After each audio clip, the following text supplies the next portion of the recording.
So Ben, I think like 5 years, perhaps to the day after you were savagely and unfairly ridiculed by Room Raider during the pandemic for being in front of a hostage video, I feel like you've truly mastered the live stream podcast backdrop. It is a veritable TGI Fridays of Lawfare and Ben Wittes related kitsch on the walls behind you that keeps multiplying every time we do one of these. It's kind of phenomenal. But what is this black and white picture I now see over your shoulder that has been so added that to the is Guy repertoire? Fawkes being seized at the British Parliament, which he was the only honest man who ever entered. And we've got some cactuses, and we've got the Bob Mueller puppet.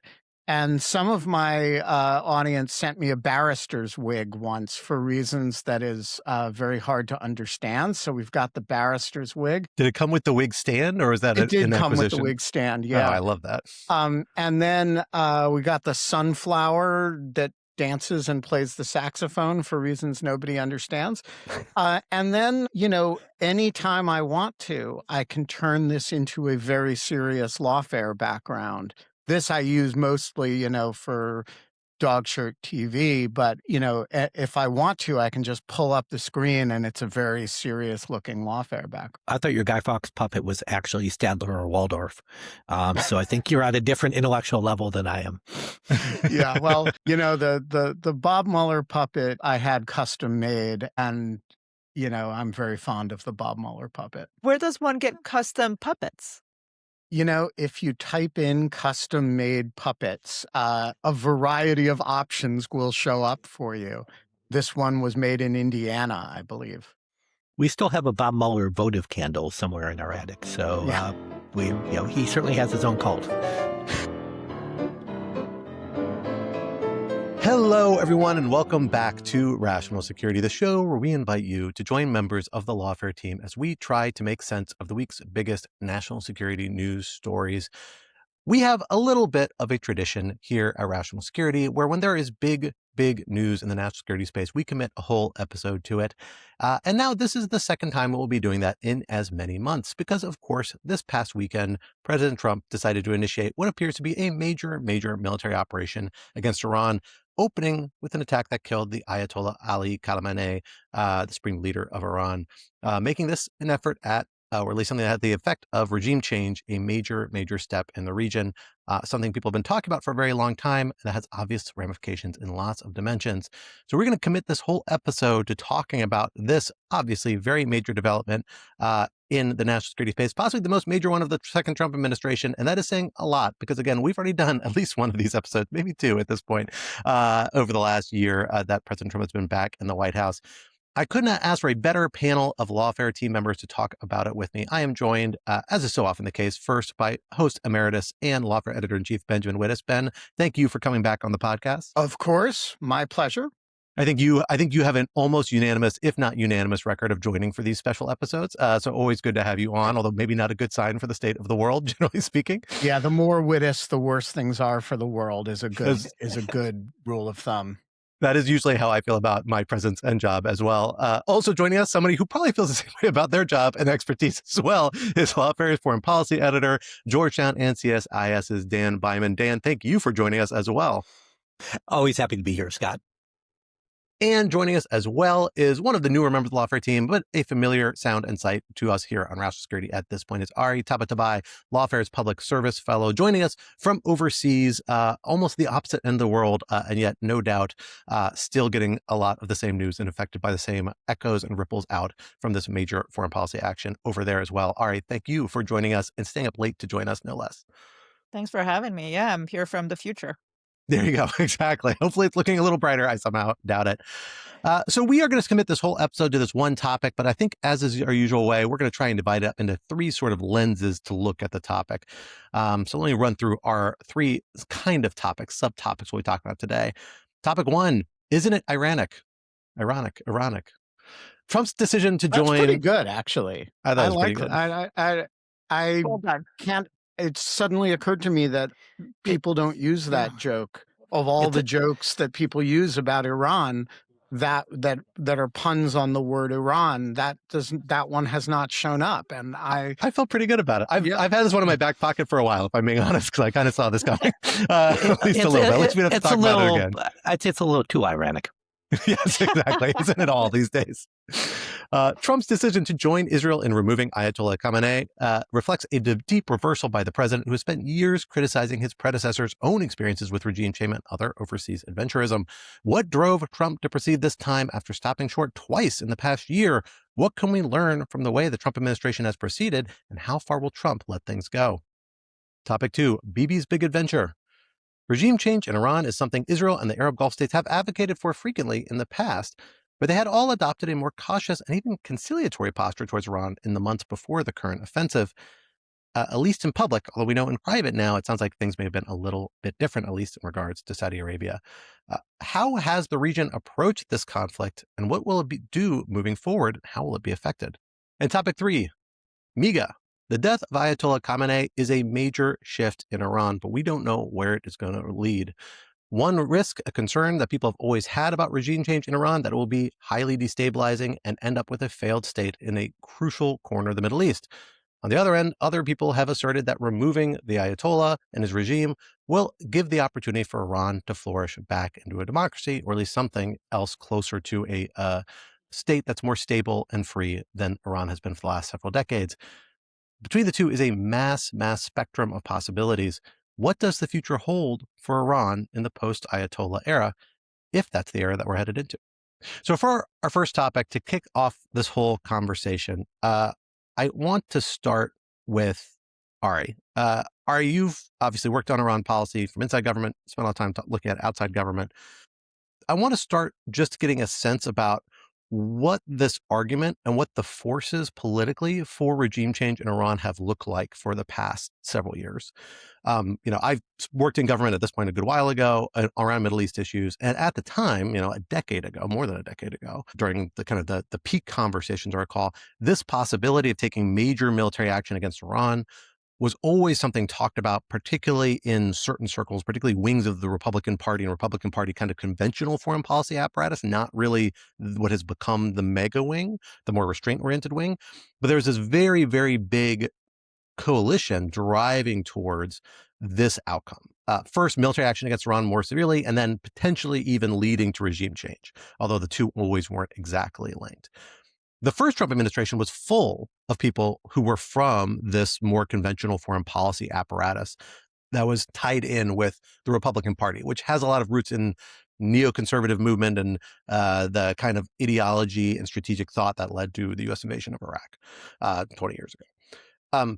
Second Trump administration doesn't feature as many, it seems, at least not at the high levels, at least not at the highest profile positions. Yet nonetheless, we've seen this administration, which seems to have many, many more people from that mega restraint-oriented wing that are skeptical of regime change and overseas intervention. This is the Trump administration that ultimately took this choice. So what do you think drove President Trump to move in this direction at this particular point, when we know just this past January, then the prior June, then in 2020, after the Soleimani strike, he stopped short of directly attacking, let alone removing the regime in Iran? What changed this time around?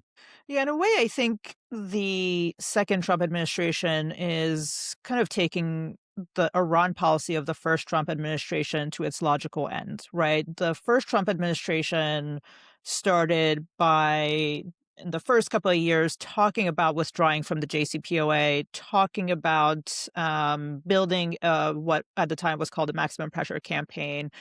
By 2018, President Trump had decided that he was actually going to withdraw from the JCPOA, and then he and Mike Pompeo, at the time Secretary of State, started the maximum pressure campaign. And by the end of the first Trump administration, sort of the last year of the first Trump administration, is when we saw the killing of Qasem Soleimani and the sort of tit-for-tat escalation that we saw in the last few months of the administration. And then the second Trump administration could have picked up where everything was left off and decided to adopt a posture that was a bit more forward-leaning when it comes to the use of military force.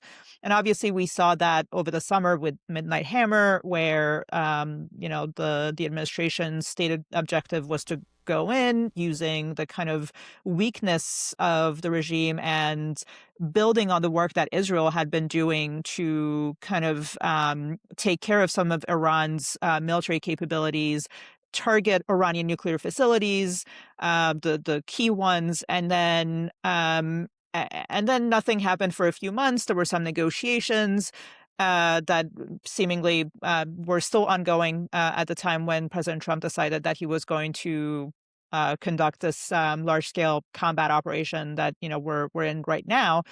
So I think it's just been a gradual kind of movement toward where we are today. I think there's a second piece to it, though, which is that the administration, since the beginning of the second Trump term, has been a lot more, I think, at ease with the use of military force beyond Iran. Right? We've seen that in the Caribbean. We obviously saw the Venezuela operation, and it seems like there is this view that the operational success of Venezuela, of the Caribbean, and the relative low cost of Midnight Hammer and its operational success have led the president to think that, or at least to kind of view the use of force as something that can be done on the administration's terms, that can be done in a fairly low cost way politically. I mean, the Republican Party is maybe starting to fracture a little bit now around the Iran operation, but by and large, Republicans have been standing with President Trump throughout the past year or so. Economically and in terms of casualties, we haven't really seen some of the kind of, worst case scenarios, right? And so it seems like there are lessons that are being drawn from those operations that indicate that, maybe you can actually kind of start and end a military campaign and do it on your own terms. Obviously, what we're seeing today is very different from Midnight Hammer, and it's obviously coming at the end of after Midnight Hammer and a series of other things. So, it's not clear to me that this is where this particular operation is going to go. And I think the costs are going to be significantly higher. We're already seeing that. But I think those are maybe two of the main things that are kind of driving the administration that got us to where we are today. So, Dan, I want to come to you to pivot off, I think, that closing observation Ari made about the differences between this and Midnight Hammer. Because Midnight Hammer, to some extent, the Soleimani strike, a lot of other actions this administration has taken vis-a-vis Iran, or in other contexts, the Maduro operation similarly, it's focused on kind of narrow, targeted military action, sometimes with big consequences like the Maduro operation, like the Soleimani strike, arguably high risk, but nonetheless fairly limited in scope, with an ability to kind of modulate up and down. I think the Soleimani strike maybe less so, but most of these other operations. This seems really different to me. I mean, from an early stage, the Trump administration has seemed to decide to go all in. And I'm on the record on this podcast of saying, essentially, I didn't think it was going to happen, which I've been very wrong about a couple times recently with the second Trump administration, because we had seen them balk at that proposition multiple times before. We knew there was a possibility of even allowing Israel to continue its military campaign this past summer, which instead of allowing Israel to do that, which it had begun shifting towards targeting Iran's political leadership, the Trump administration hit the nuclear sites and then said, ceasefire. We're not going to do that. We knew the Trump administration had a moment in January where they could have intervened around protests, where the president even said he intended to, and then kind of walked it back, at a moment where you might have garnered a little more international sympathy if you had done that, at least in certain corners. You at least had a humanitarian hook that shouldn't make a difference legally, but makes a lot of difference kind of ethically and how a lot of people view things like this. But he didn't. He stopped short. The massacres continued of the protesters, more or less wound down, and this is coming 2 months later, too late to do much good perhaps in that domain, or at least not stopping a lot of those killings. So, and in that case, supposedly some other governments in the region were the ones who were saying, whoa, pump the brakes. We can't jump right into hitting and removing this regime. What's changed in that intervening time? We saw this big military buildup. We know part of this was to have defensive capabilities in the region. But is the strategic calculus really changed that much? How does this fit on your kind of sense of the risk profile of the actions the administration has taken? And is there a way to square it? Or is this just reflect a shift in views on the part of the president and the part of people around him? So I think it's more a shift in views. And one thing that I will say probably everyone at Lawfare has a different view of how the Trump administration makes decisions, and I suspect all of our listeners and viewers do as well. And to me, long-term thinking is certainly not a hallmark of this president. I think he is someone who can say in the same sentence, we completely obliterated all of Iran's nuclear program last year. We need to go to war to stop Iran's nuclear program, right? And that contradiction that would any other president would balk at, he doesn't think twice about. Um, and I think he has been convinced of what Ari said, that military operations are both successful and very low cost. But as you said, Scott, this is a big jump, right?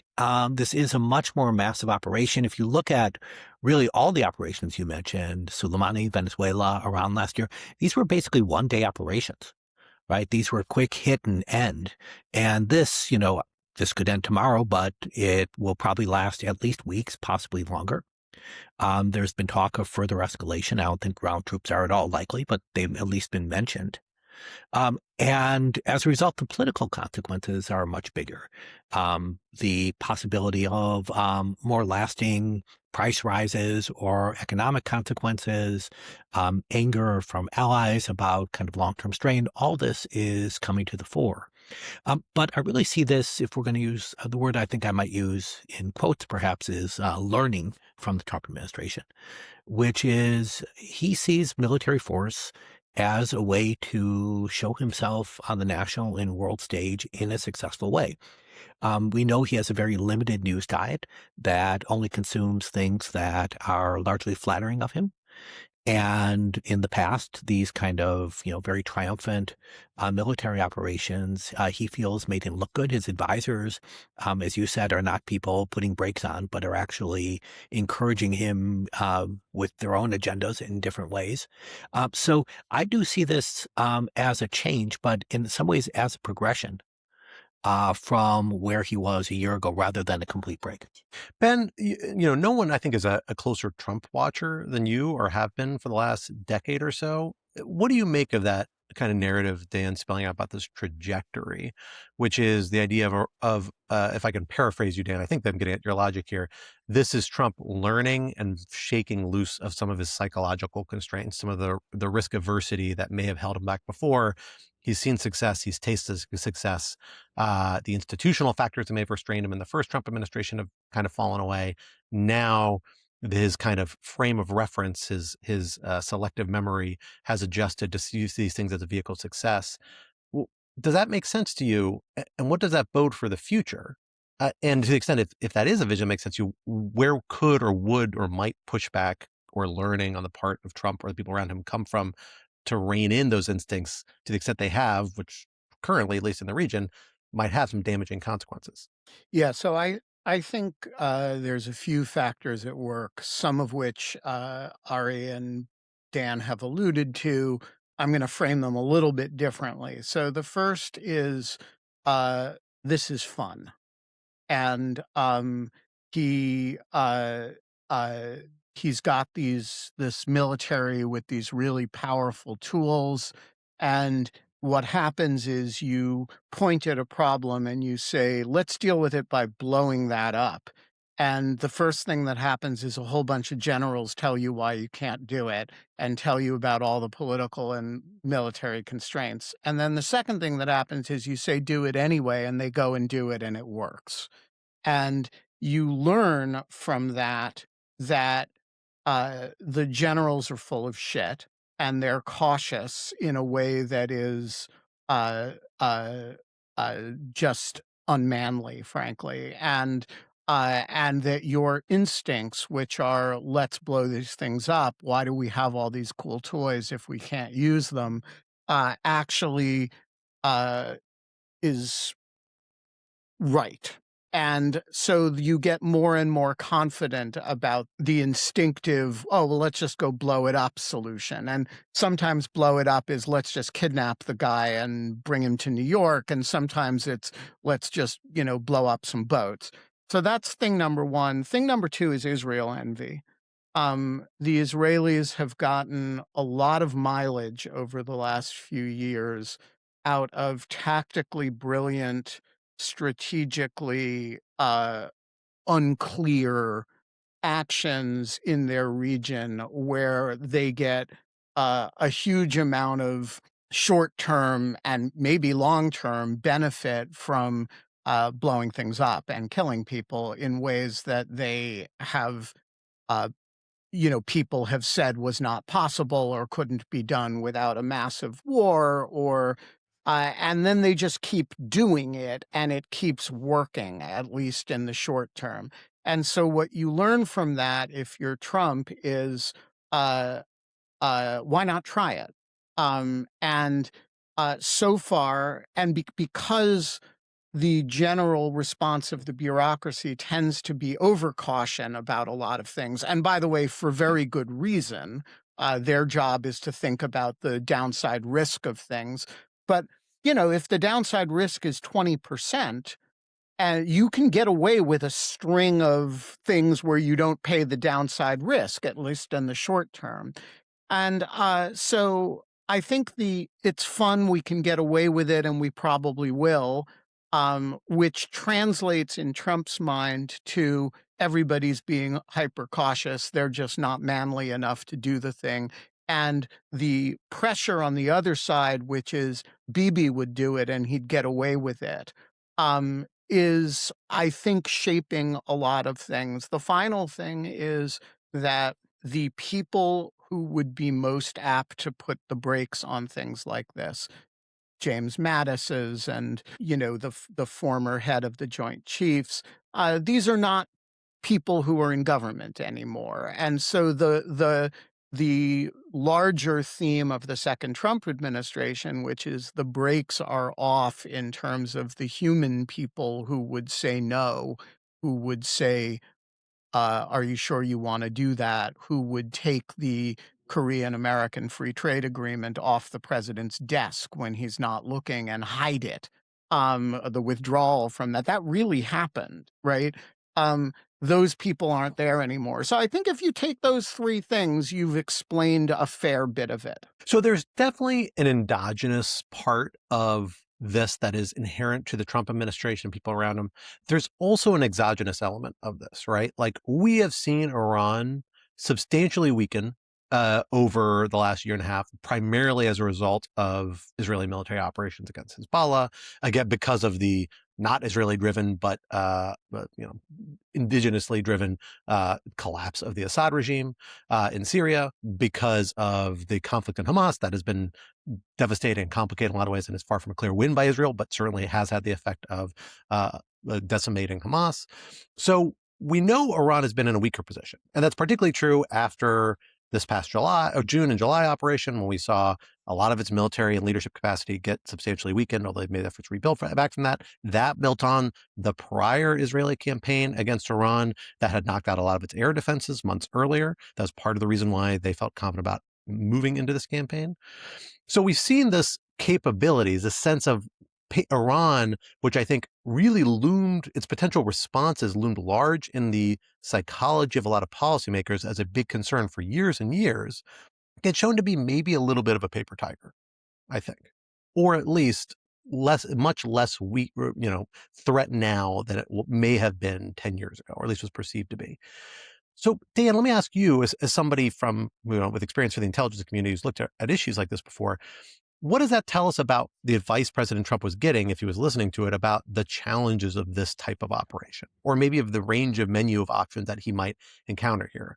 We know that Dan Kane has been reported as having reservations about some of the operational wisdom of an all-out campaign against Iran, that were serious enough that President Trump felt the need to respond to them and deny them in public, which is usually a sign that there's some element of truth there. We know that they did pursue this massive buildup beforehand, in part to have lots of different resources in the region to do a bunch of different things, including defensive actions for U.S. targets and U.S. embassies. So what is your sense about how big a strategic undertaking this is, depending on what exactly the objectives are, to the extent we know? And so how much Trump is bucking the advice, I guess, of his policymakers and the people who work on these things professionally to have pursued something like this? So the initial question, in which still has not been answered, is why is the United States doing this? And as you know, we've heard a lot of justifications, ranging from helping democratic protesters to ending Iran's nuclear program, its missile program, its Navy, its support for proxies. A lot of kind of a long laundry list of U.S. Concerns have been brought up. But the vast majority of these, maybe even all of these, are in a much better place than they were certainly 3 or 4 years ago and a year ago. Iran's nuclear program was set back by Operation Midnight Hammer. There's no question about that. People debate about how much, but clearly it was hit hard. As was mentioned earlier, Lebanese Hezbollah was really devastated in its 2024 war with Israel. Hamas also devastated. The Houthis still going relatively strong, but when you look at Iran's proxies in general, a much weaker force than they were before October 7th, 2023. And so then you get to things like the missile program. And from what has appeared in the newspapers, yes, Iran has a missile program, but it's not the ICBMs that are waiting to rain down on the United States. It's short and medium range missiles that are the problems. And we've seen air defense work reasonably well for this. So one thing that to me was not incorporated into the initial decision making was, how much of a threat is Iran? How much do we want to really go to a kind of war without an immediate casus belli because of these issues? The broader question of should the United States go to war to help protesters, that's not a professional bureaucratic focus, right? That's if the president of the United States decides that, that's so be it. But usually that's the sort of thing that U.S. advisors tend to be on the skeptical side of.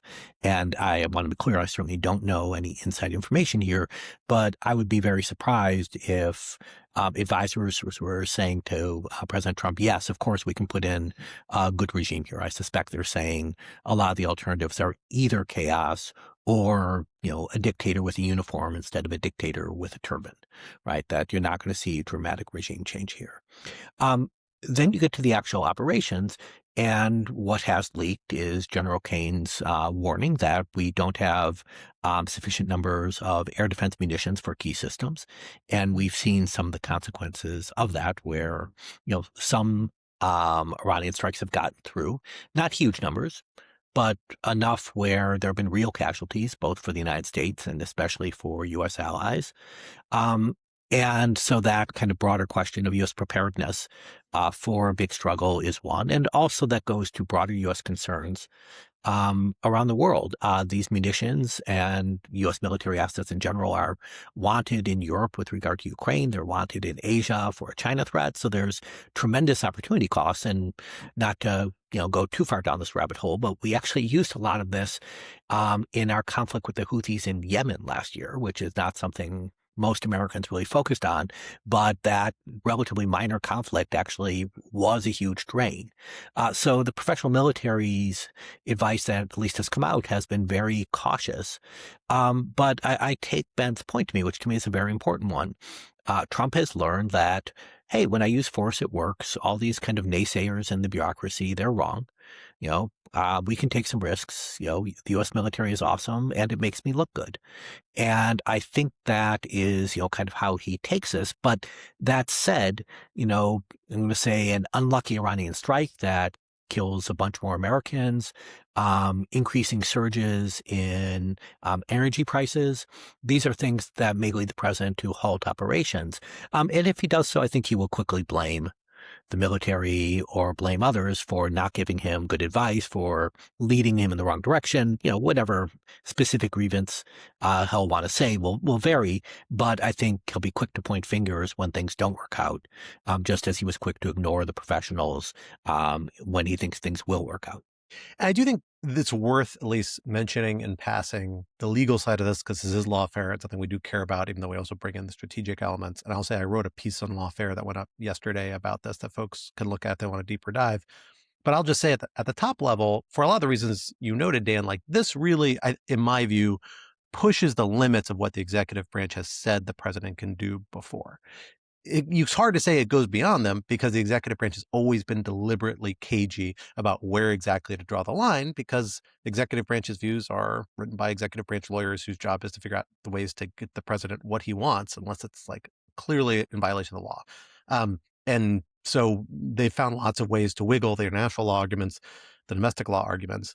But what the administration's justification, as far as I can know, really boils down to, and we saw this in the Maduro opinion they released, is that we think we can do this without risking enough U.S. soldiers being killed that's at a level with a major armed conflict. The Maduro opinion specifically referenced the second Iraq War and the Vietnam War as the big comparison points as a spectrum from like 3,000 or 4,000 fatalities to 30,000 to 40,000 fatalities.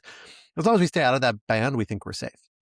When we're talking about American air power and American other specialized military capabilities, which you can do way disproportionate action without putting that many soldiers at risk, it's really wild because that's basically saying the president can have huge, globally consequential actions that he can do on his own authority as long as he uses those, technical capabilities that don't put as many U.S. soldiers at risk. It's potentially hugely destabilizing. As I mentioned that piece, I don't think it really jives very well with which we think the Declare War Clause was included in the Constitution for, which is to let Congress be a bit of a check on overseas adventurism by the president. Read Federalist, I think it's number 4 on that. Regardless, though, this is the system that the Americans are looking at it is part of this. But we've also got regional governments involved. Israel is the biggest one.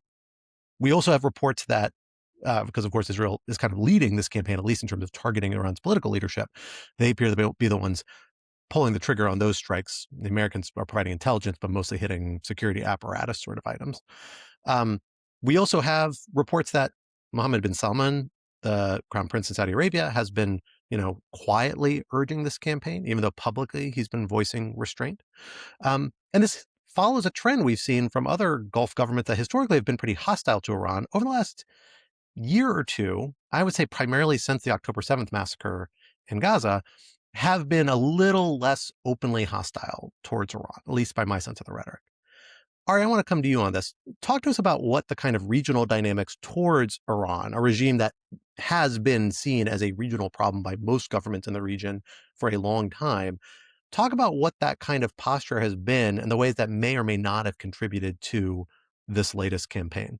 Yeah, I mean, what you're describing with regard to Saudi Arabia, I think is true for most other Gulf states, which is that, I think they've just been much more inclined in private to be more forthcoming with regard to kind of pushing back against Iranian destabilizing activities in the region than they have in public, right? Because they've had to hedge essentially and to make sure that they did not end up in the crosshairs of, a neighbor that has historically been pretty okay with interfering in their affairs, has been fairly aggressive, and has had this proxy network that is now weakened, but that has had essentially kind of little nodes in different parts of the Gulf. So obviously, for those reasons, Gulf Arabs have been a lot more careful in the way they've kind of talked about the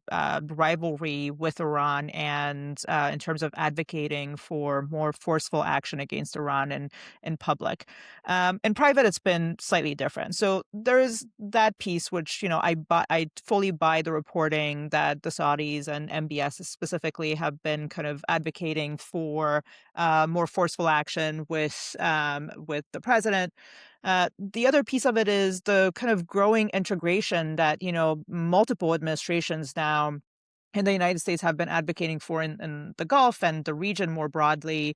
And that includes both Republicans and Democrats, right? The Gulf and Israel and others have become a lot more integrated.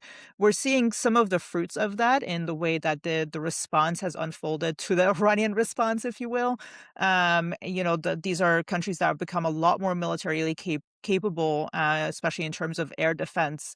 There's been more intelligence sharing. There's been more mill-to-mill kind of conversations and overtures. And all of those things have been, by and large, I think, a good thing. But they've also probably brought us to where we are today, in a sense, with regard to Iran. So the Gulf states are obviously a couple of major actors about U.S. policy towards Iran. They've got a vocal voice on it, something they've been pushing the United States in different directions for more than a decade, a lot more than a decade, several decades at this point. But the big regional actor is Israel. And Ben, you're a very informed and close watcher of Israeli politics. If there's one figure that hangs over this military operation as much, if not more, than President Trump, or at least might in the history books, it's Bibi Netanyahu.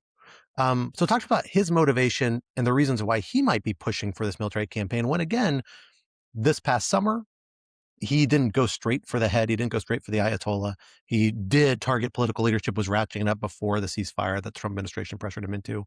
This past January, there were reports that he and other regional governments were among the ones voicing and advising President Trump, whoa, you can't just jump right into intervening on behalf of the protesters.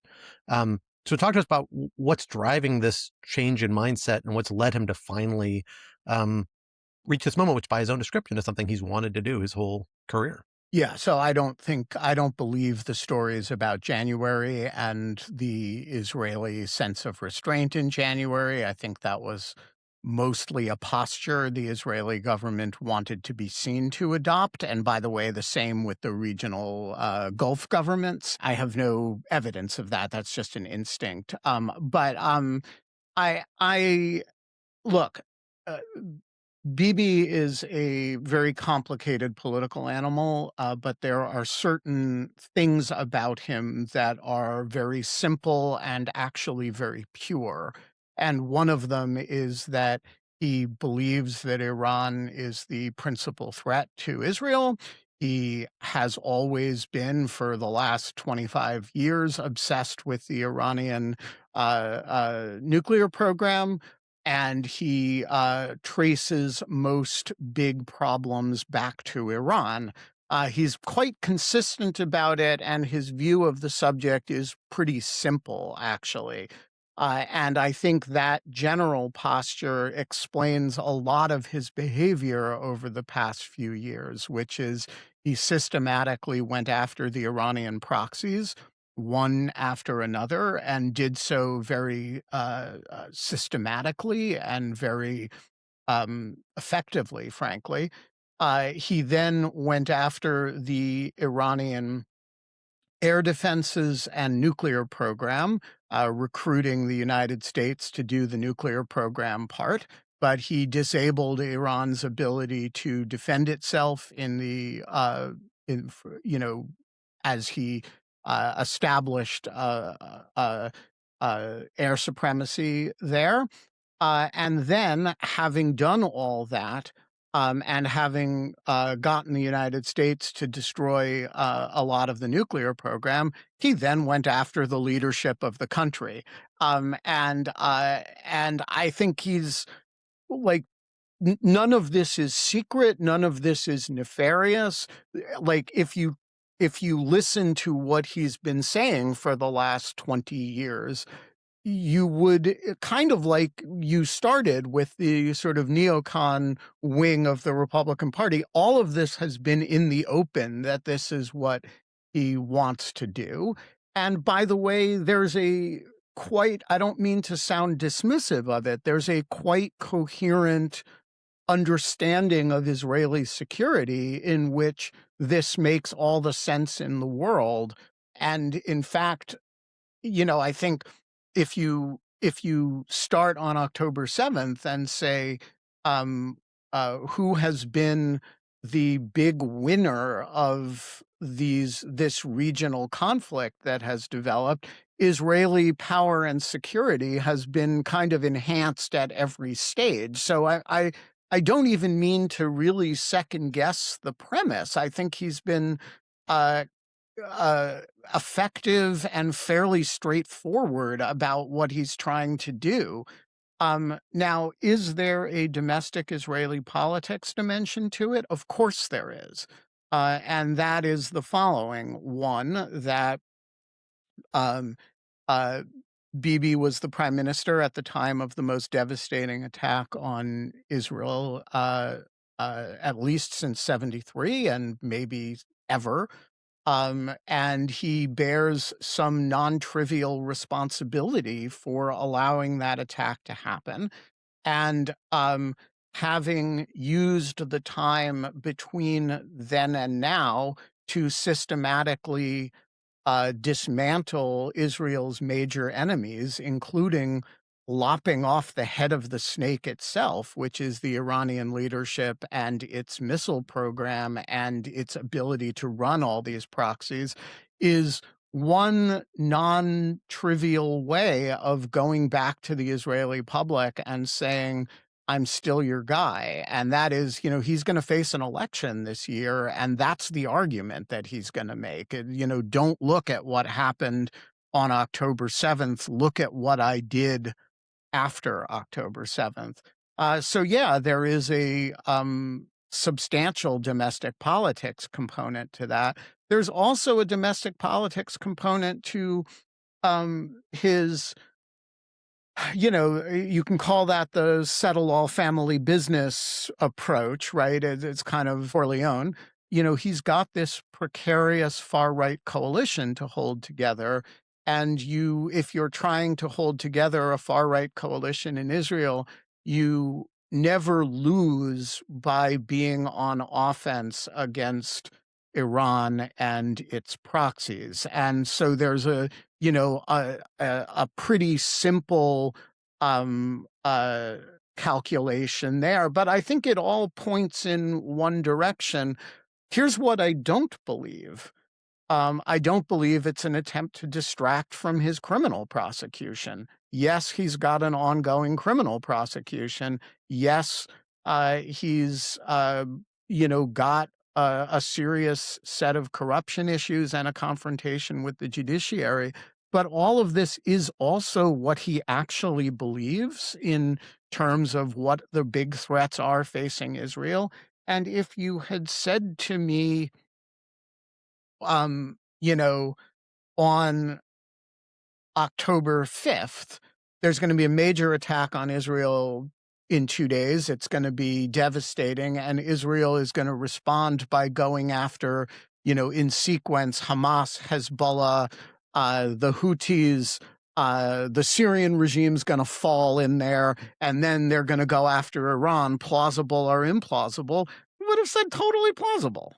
So that actually tees up something that I've been thinking about and wondering about in all of this, which is the Israeli strategic vision that we're seeing coming out of this. They don't do strategic vision. Well, that's actually kind of, I think, they do tactical operations. Well, I think that's kind of it, which I think is revealing about where this operation may end, or the ways away may end, because it does not seem like the United States has a super strong strategic vision going into why it's doing this. It seems like a lot of that is, in my mind, coming from the Israelis. And what we've seen, particularly Bibi able to do, although I think this is a strand of thought in kind of Israeli defense thinking generally, although through one element of it, I know it's controversial in Israel and parts of Israel, is that, you've seen a kind of super strong version of the mow the grass strategy, where essentially, since particularly October 7th, there's been an effort to just kind of keep the areas around Israel that are a threat weak and down and disorganized. We saw that in Gaza most clearly. We've seen it in Syria, where that's part of the anxiety over the new government that's taken over there kind of unexpectedly, that we've seen the Netanyahu government be surprisingly hostile towards and take steps to destabilize before getting kind of reined in by the United States. You haven't seen it. Lebanon may be a little bit of the exception because knocking Hezbollah back has allowed kind of centralized Beirut government to have a little more influence, but not really in the areas closest to Israel. Those areas are still kind of like no man Hezbollah-dominated lands where Hezbollah has been substantially disorganized, although still, taking military action. I think some of which we've seen the IDF even move into in the last 24 hours. What does that might tell us? Is this depiction, Dan, of Israel's kind of strategic posture accurate? Like, are they comfortable with a region that is disorganized and weak if destabilized in certain ways? And I'll say I'm a little skeptical of this theory because that sounds a lot like what the strategy was in Gaza from 2007 onward, which is keep it disorganized, small, cabined. Yeah, there's no governance. Yeah, it's bad for people who live there, but we can contain the threat. And obviously that proved to be a very bad bet in Gaza in the end. But this seems to be still exporting that whole strategy kind of to the region now. Is that accurate? And does that tell us where the real line is? Is all this talk about regime change and freedom and democracy in Iran really is just a bit of an illusion, a fantasy, covering up the actual end goal at which point this operation may end, which is just a substantially weakened and disorganized Iran? So there's a line I heard in Israel, which is, we only talk about strategy in English. And to me, that kind of sums it up, right? When they're talking to their U.S. counterparts, they'll give a vision, and they may, God forbid, even use PowerPoint. But when they're talking internally, it's much more tactical. And there are a couple, I think, reasons for this, some of which are understandable, some of which are not at all. One is Israel, for its entire existence, has had to deal with a very fast-moving regional situation. So to say, where do you want the region to be in 5 years or 10 years, they think is laughable, right? That's, saying to American AI developers, let's plan 20 years ahead, right? They're just like, that's not a sensible way of doing things. And Israel's domestic politics are so fraught that they're often thinking, how do I gain advantage over my rivals this week? And if you try to do long-term planning, someone's just going to leak it and try to embarrass you at a critical moment. So I think there are legitimate reasons and less legitimate ones for not going down this road. Israel in general also has an assumption, which is everyone in the region hates us. And therefore, if we look at whether it's Gaza or Jordan or Iran, yes, governments might change, but the people are probably going to hate us.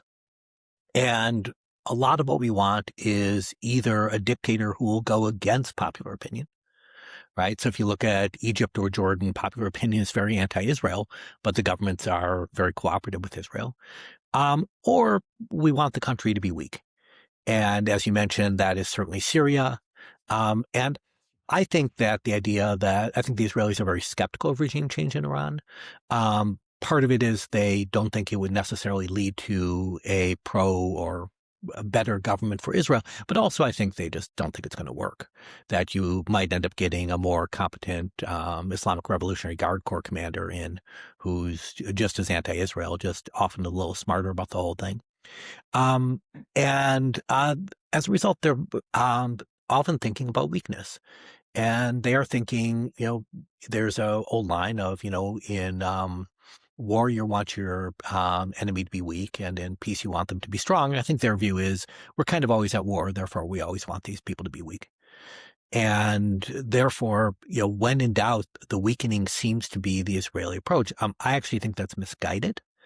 I think that in many cases, you would want a stronger government that could enforce order at home, could actually make deals in a credible way that is not a prisoner to fractious bureaucratic and domestic politics.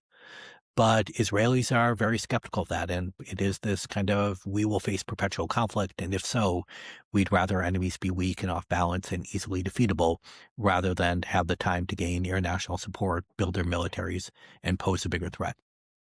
Yeah, so I actually think there is a Israeli strategic vision, only it ignores the thing that most non-Israelis think of as the thing they need to have a strategic vision about, which is the Palestinians. But if you look at the Israeli regional posture, it is keep the groups closest to you weak, particularly in Lebanon, particularly in Gaza, particularly in the West Bank. Have peace where you can have it, or non-aggression where you can't have peace with Sunni Arab states. By the way, they've been enormously effective at that. And in part thanks to Iran. Thanks to Iran. And be unremittingly hostile to Iran, which sets this up on its own. And I think this is a pretty cross-partisan, cross-ideological Israeli attitude, that there's not, there's no part of the Israeli political spectrum that's like against, doing business with the UAE or, having, cordial relations with and cooperative relations with Egypt and Jordan, or with real hostility to Iran. So I think there is, I think and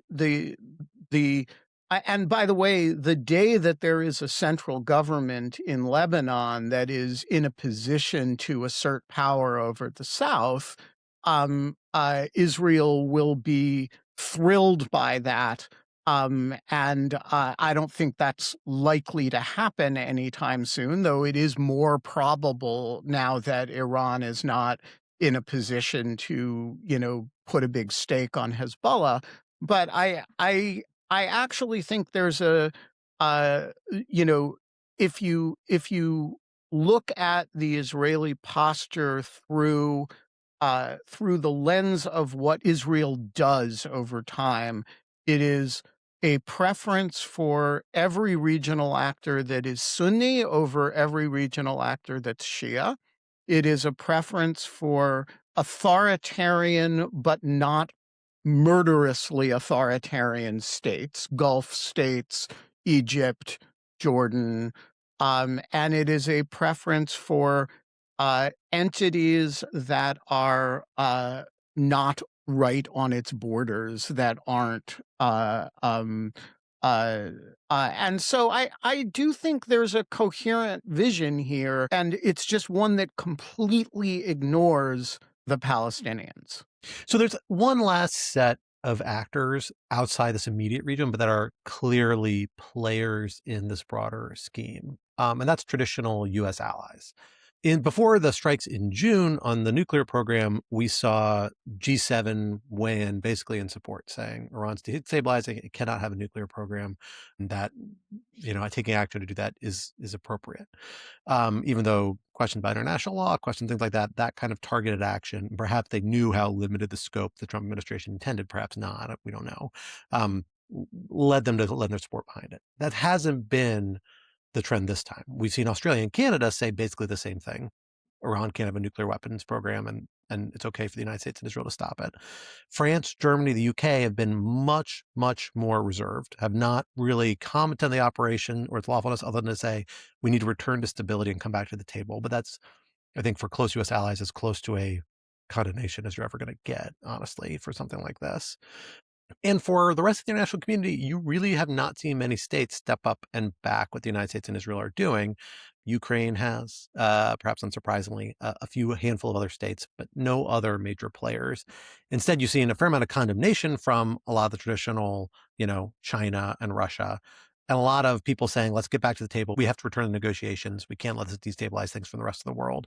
And actually, pretty strong critical comments from, UN Secretary General and other folks. A little unsurprising. People are much more concerned with the legal aspect of this, which from conventional international law perspectives is highly dubious. There's just not an argument there that this meets those standards.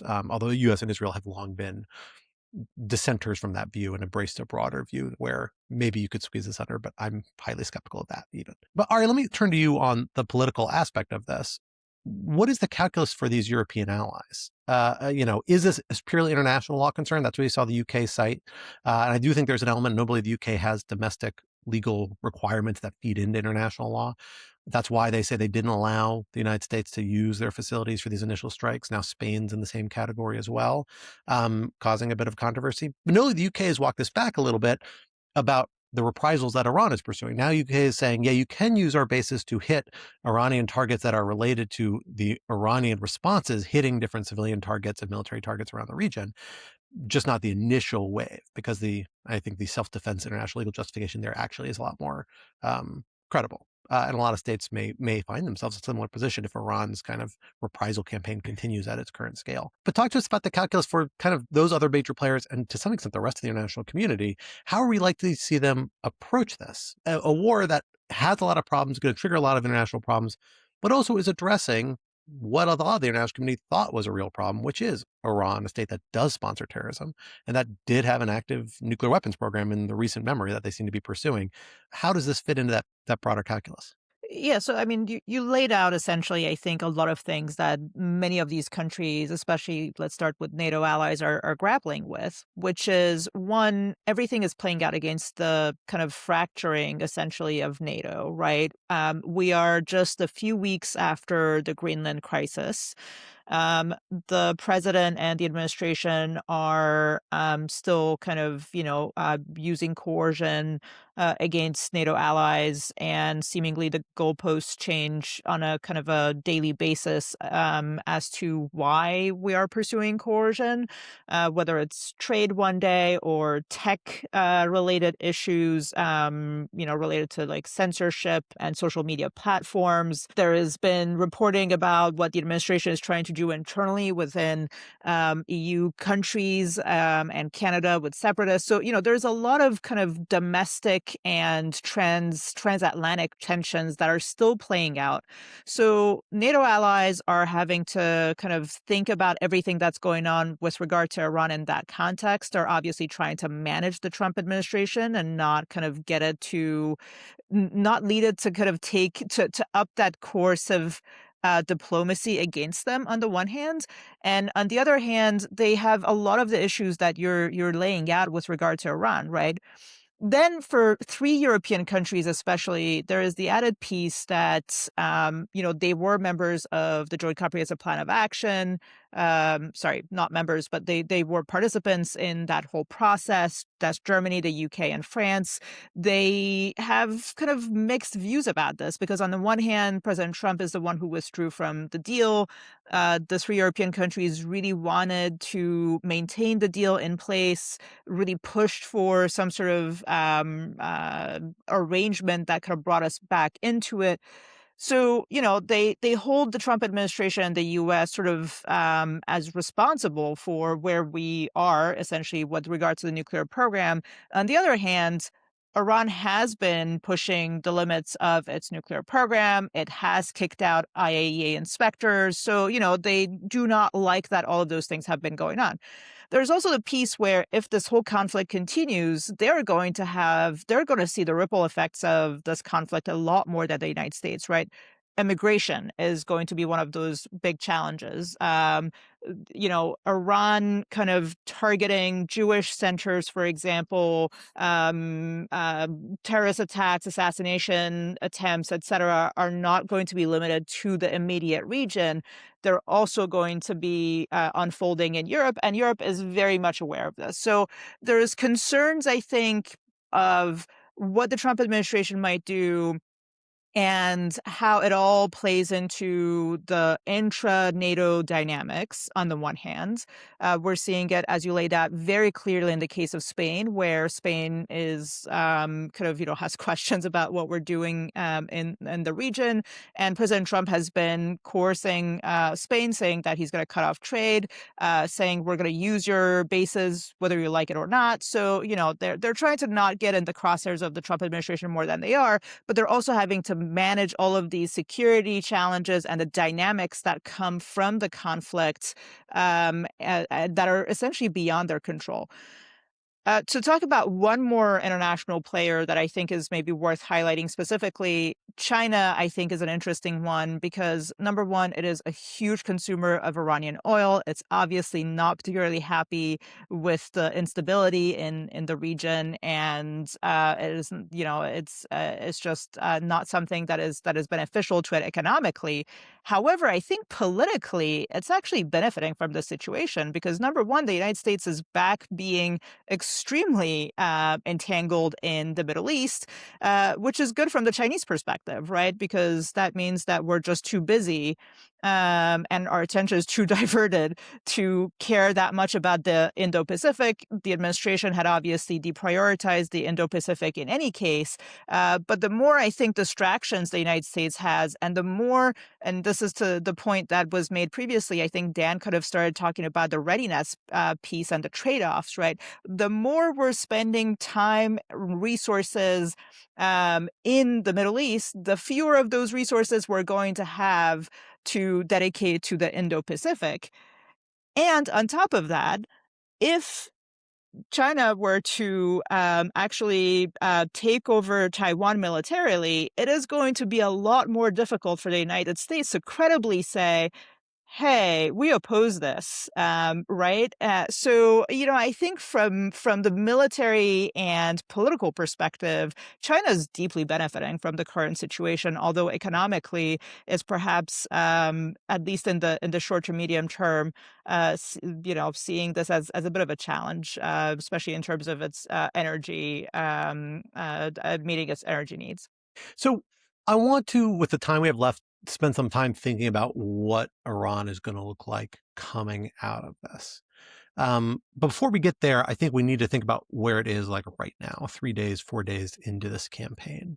So Dan, let me come back to you on that point for at least a little bit of the operational perspective. We know Iran is launching this reprisal campaign in various corners of the region, may extend to other corners of the world at some point in the near future.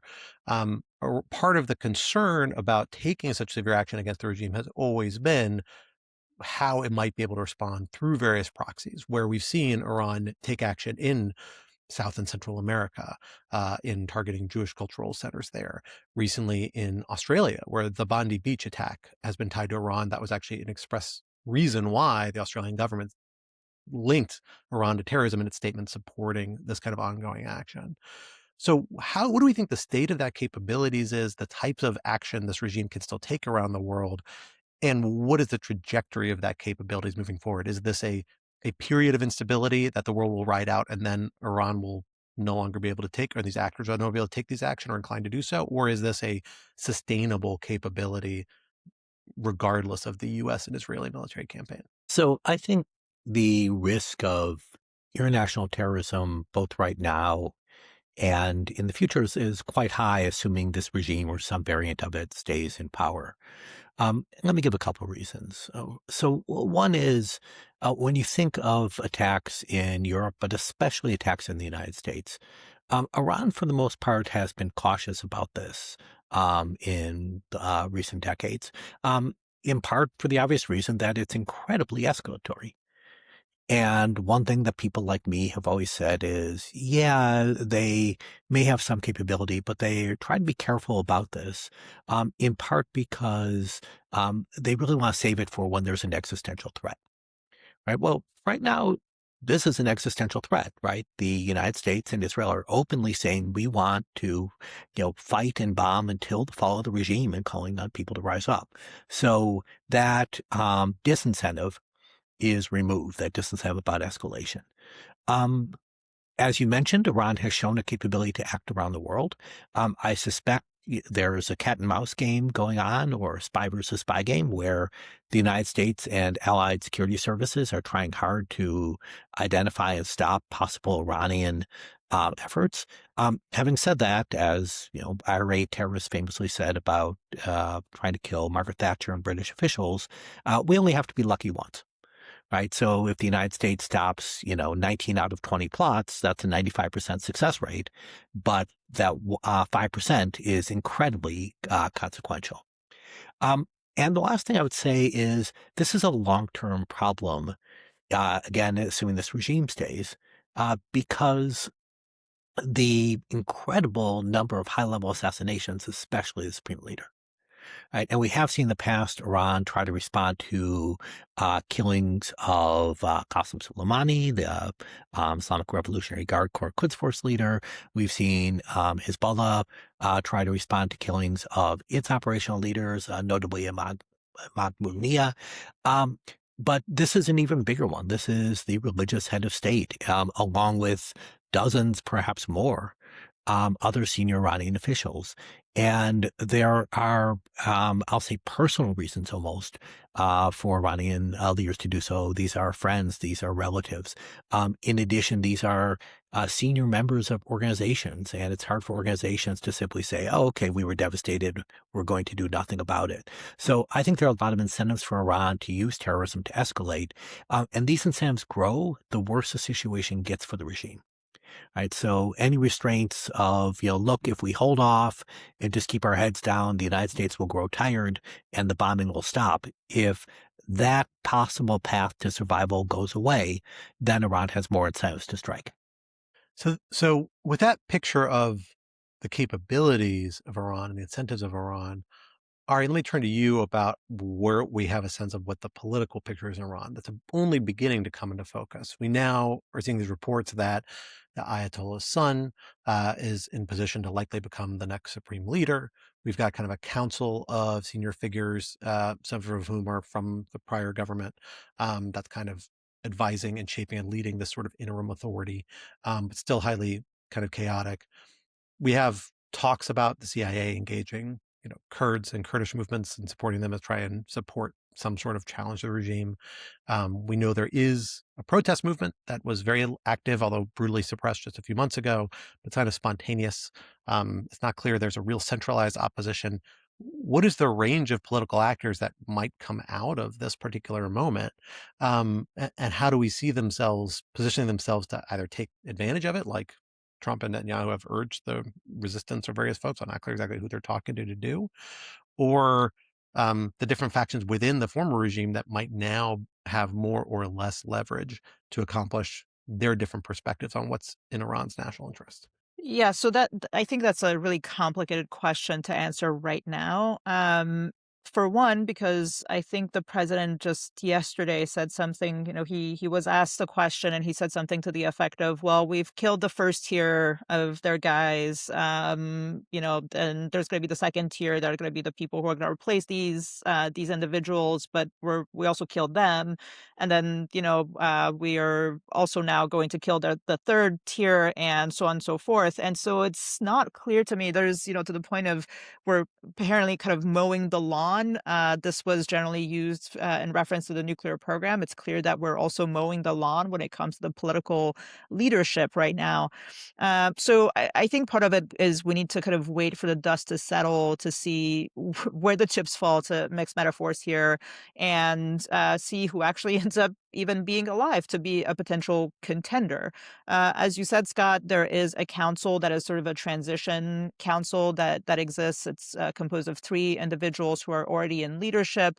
And the image that is becoming, at least that is emerging right now, is that the decision making process around the nomination of this next supreme leader is either has been concluded and we just don't know the result of it, because precisely they are worried that if they announce the who's going to be the successor, that person might also get targeted, or the decision has not yet been made. Nevertheless, yeah, I guess one of the major figures that we're hearing about and is not particularly surprising is the son of Ali Khamenei. Moshtaba is his name. Him succeeding to his father would not exactly drive Iran into the kind of, friendly toward the West, reform kind of direction that the United States and Israel may want to go into. He's somebody who has been, he was close to his father politically. He was one of his advisors. He is not by any stretch of the imagination a reform-minded person. He is fairly corrupt. He is known to be somebody who is probably going to be as ruthless as his father. So the image that is emerging is not one that gives me a ton of hope if the regime in its current structure does survive, and that is a big question. There is still, in my mind, a spectrum of things that can happen, and a lot of it depends on how far we're willing to push here, right? Are we actually trying to get rid of the entirety of the Islamic regime architecture?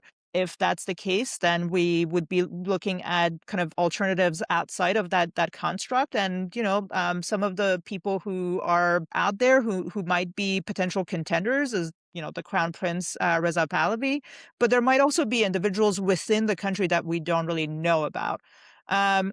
On the other end of the spectrum is if the structure remains in place, but, eventually we stop killing whoever might be the next person who might replace the current kind of the existing leadership.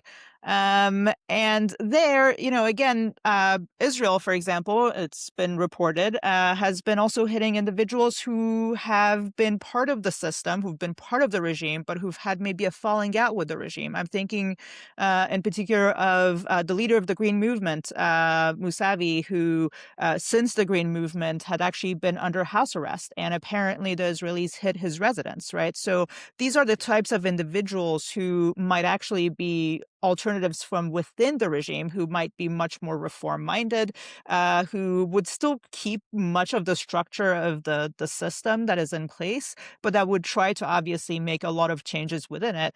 And if the idea is also to not have those individuals kind of replace the current leadership or the previous leadership, then I don't really know what the plan is. So, this can go in a lot of different directions. I think it's way too early to say who the potential contenders might be and what the system might look like. What is clear, though, is that at least so far, the kind of fundamental architecture of the system is intact, right? The individuals are not, but you still have the IRGC as kind of the core security system within the regime that is operating. The leadership that gets targeted gets replaced.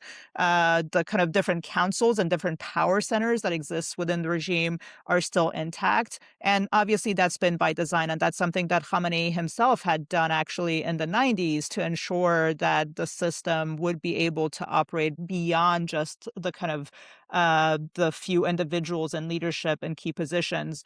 And so, as long as those kind of power centers remain in place, I think we're kind of looking at, kind of moving the musical chairs, if you will, rather than more fundamental change that Israel specifically might be seeking here.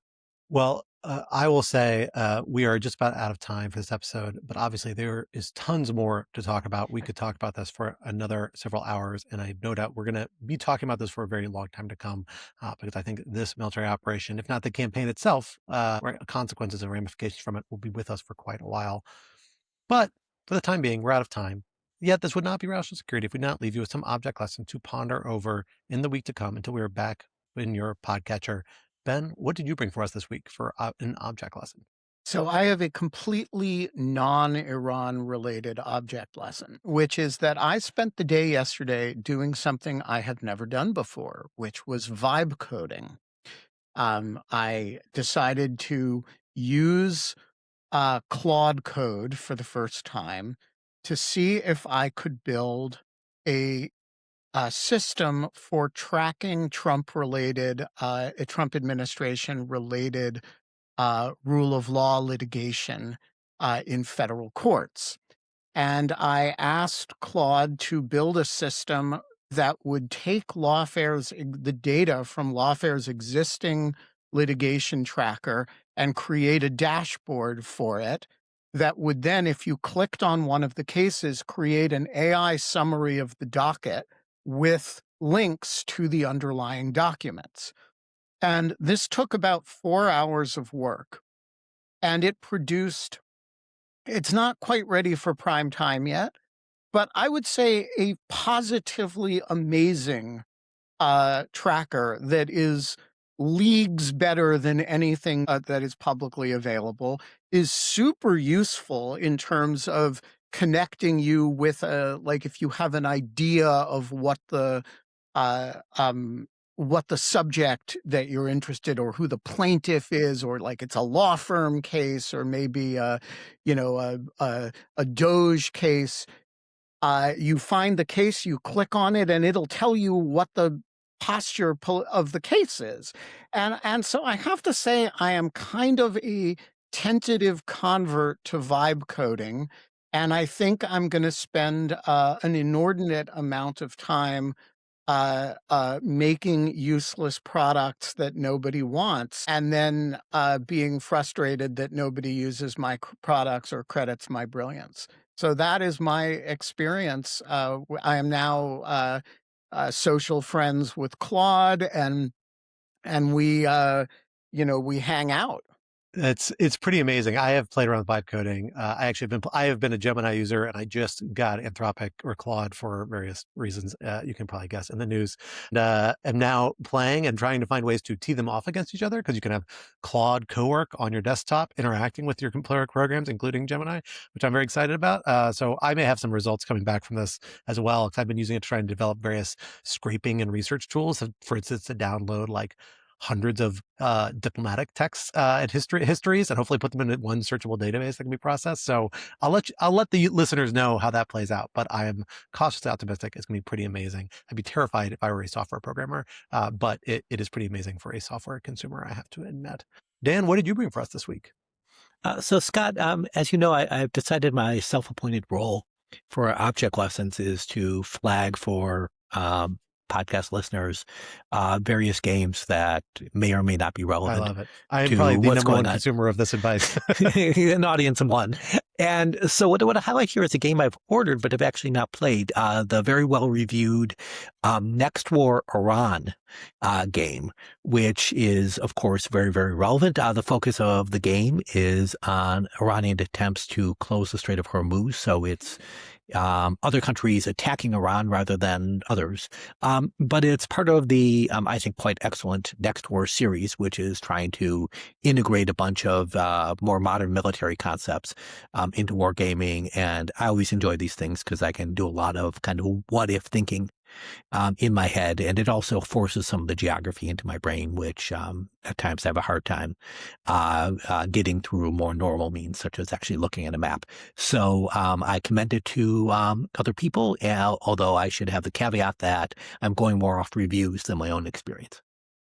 A wonderful suggestion. I have also heard great things about the series. I have not played any of them, but especially for intense, real modern wargamer, it's supposed to be great. You have like tons of wargaming colleagues at CSIS, because I've read a number of reports by some of your colleagues based on very complex wargames. So I can only imagine what the lunch tables look like over there. I'm very jealous.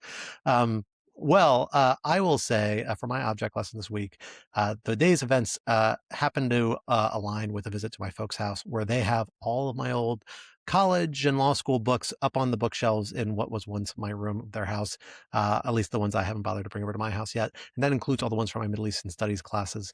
And so I dug into and looked around a few in light of the weekend's events to try and refresh myself on a few things, remind myself of a few great books that I've read back in the day about prior or crises in relation to Iran. I should say one book I have not read, although I actually did just order it, and I did not write, is Scott Anderson's book, King of Kings, which has gotten a lot of attention yet. That is the other Scott Anderson. Just to clarify, occasionally every once in a while people message me about this. One reporters other asking Scott Anderson. One other Scott Anderson. He is the reason I use the middle initial, if anybody is wondering. But I do hear it's a very good book. The preview I read I thought was very compelling and well done. So I will give a cautious endorsement to that, although not one from first experience. But I pulled out two books that I remember reading and finding very seminal on how I think about not just U.S.-Iran relations, but also, frankly, a lot of bigger questions about politics and policy. And they're a very good complement because they're so wildly different. One is kind of a classic, I think, Mantle of the Prophet by Roy Mutahada, which is kind of a literary vision of the intellectual traditions and thoughts and patterns and trends and historical and cultural that led to the revolution. A really, really compelling book. I found my old copy, which I bought in the State Department basement, used and is stamped to an ambassador whose name's escaping me right now, who at one point was an ambassador in the Middle East, which I think is always fun to see whose hands these books have passed through. The other book, which is pretty much unknown at the point, which is a real crime if you are a student of U.S. national security policy, because it's phenomenal and a great read, is Gary Sick's All Fall Down, America's Tragic Encounter with Iran. Gary was I don't know Gary Sick, but he's a great guy. I've read a number of his books. He became an academic in Middle East studies, but he was an NSC staffer during the Iranian Revolution and wrote this book that is an incredibly in-depth play-by-play about how the Carter administration tried to deal with it. It is phenomenally interesting if you are interested in policy, phenomenally interesting if you're a lawyer, because they spent a lot of time talking about what became economic sanctions, because that's kind of one of the things that came out of this crisis in this particular moment. It's a incredibly detailed read. I think one of the best policy histories I've ever read, and recommend that.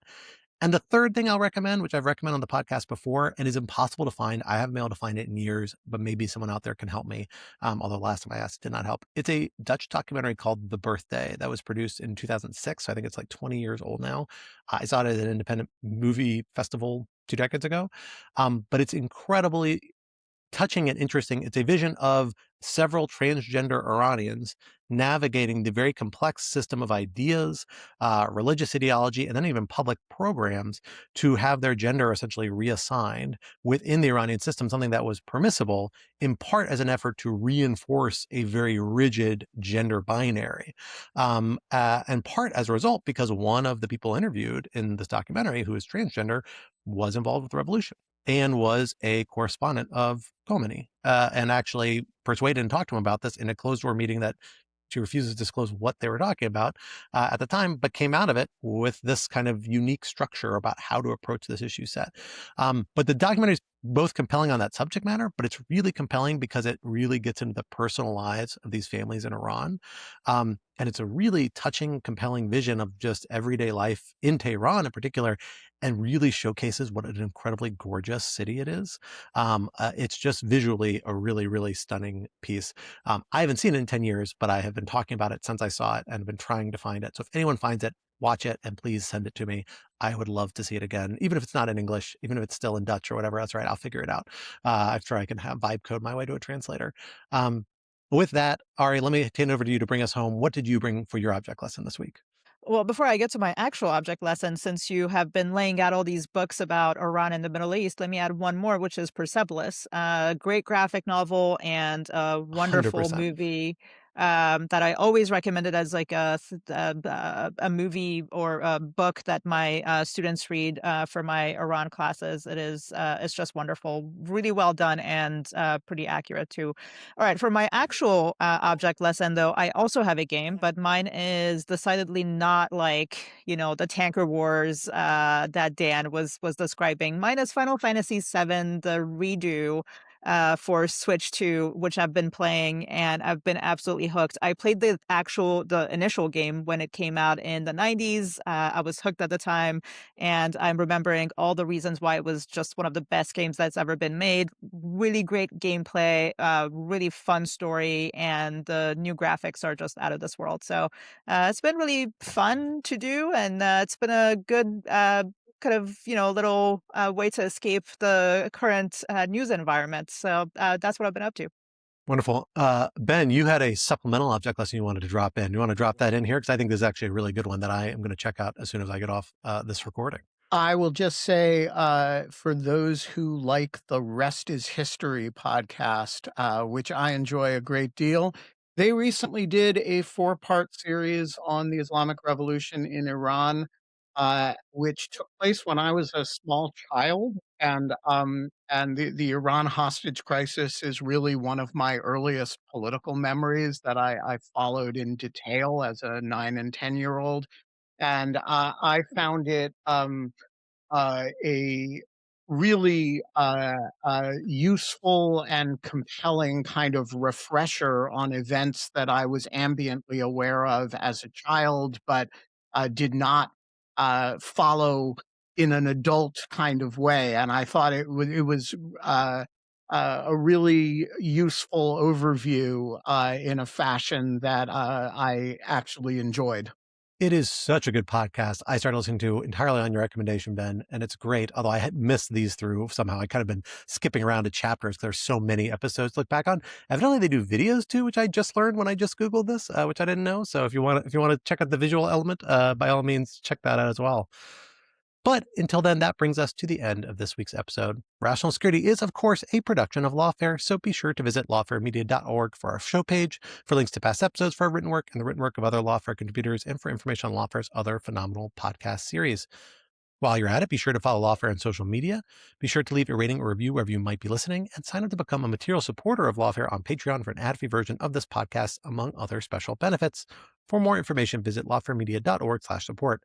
Our audio engineer and producer this week was me, and our music, as always, was performed by Sophia Yan. We were once again edited by the wonderful Jen Patcha.